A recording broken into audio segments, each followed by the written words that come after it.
Assalamualaikum warahmatullahi wabarakatuh. Perkenalkan, nama saya Nur Halima, NIM 1823037, jurusan akuntansi, tugas seminar akuntansi keuangan.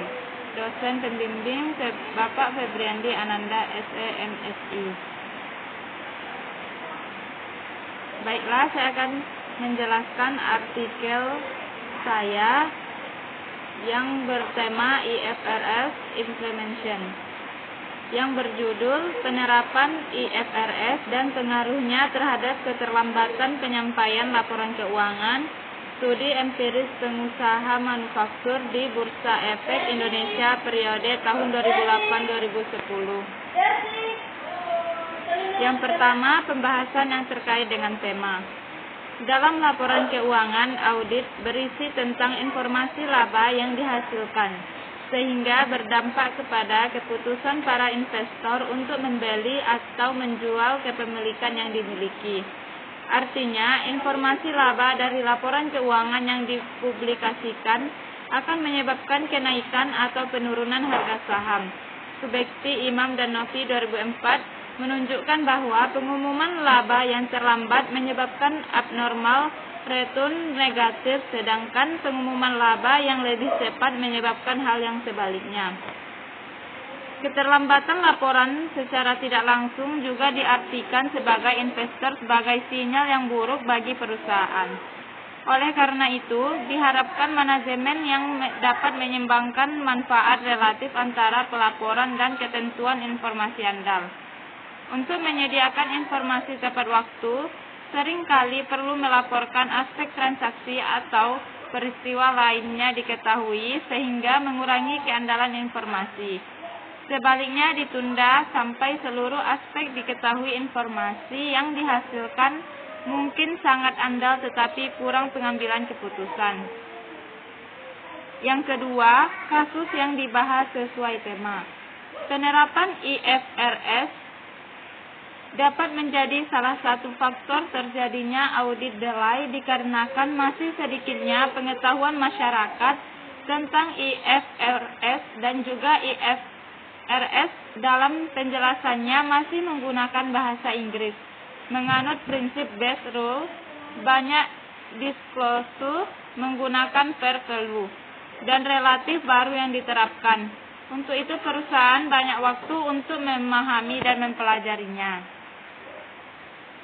Yang ketiga, objek penelitian atau sampel penelitian. Audit dan kompleksitas sebagai variabel bebas yang dapat mempengaruhi lamanya keterlambatan waktu penyampaian laporan keuangan perusahaan. Populasi dalam penelitian ini adalah perusahaan yang bergerak di bidang manufaktur yang terdapat di Bursa Efek Indonesia. Data yang digunakan dalam penelitian ini adalah data sekunder, yaitu data yang diperoleh secara tidak langsung atau menggunakan data-data sebelumnya.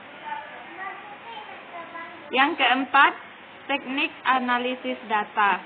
Dalam penelitian ini, analisis data yang digunakan adalah pengujian statistik deskriptif dan analisa pengujian hipotesis. Metode statistik yang digunakan untuk menguji hipotesis adalah regresi logistik. Menurut Ghazali 2006, metode ini digunakan untuk penelitian dengan variabel dependen bersifat kategorikal dan variabel independen kombinasi antara metrik dan non-metrik. Yang kelima, hasil penelitian. Penelitian ini dilakukan terhadap perusahaan manufaktur yang terdaftar di Bursa Efek Indonesia pada tahun 2008 sampai 2010 yang melibatkan 89 buah sampel terpilih dengan total data secara keseluruhan dalam 3 tahun adalah 267.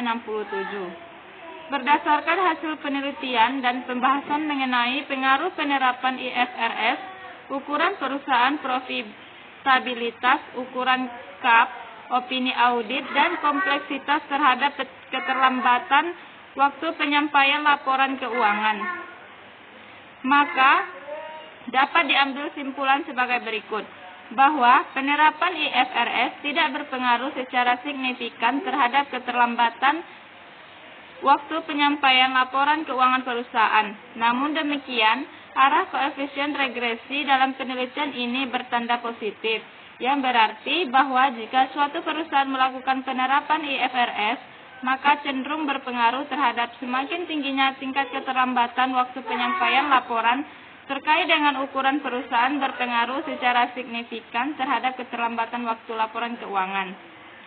Semakin besar ukuran perusahaan, semakin banyak memiliki sumber daya akuntansi dan sistem informasi yang canggih serta memiliki sistem pengendalian internal yang kurang mengurangi tingkat kesalahan dalam penyajian laporan keuangan perusahaan.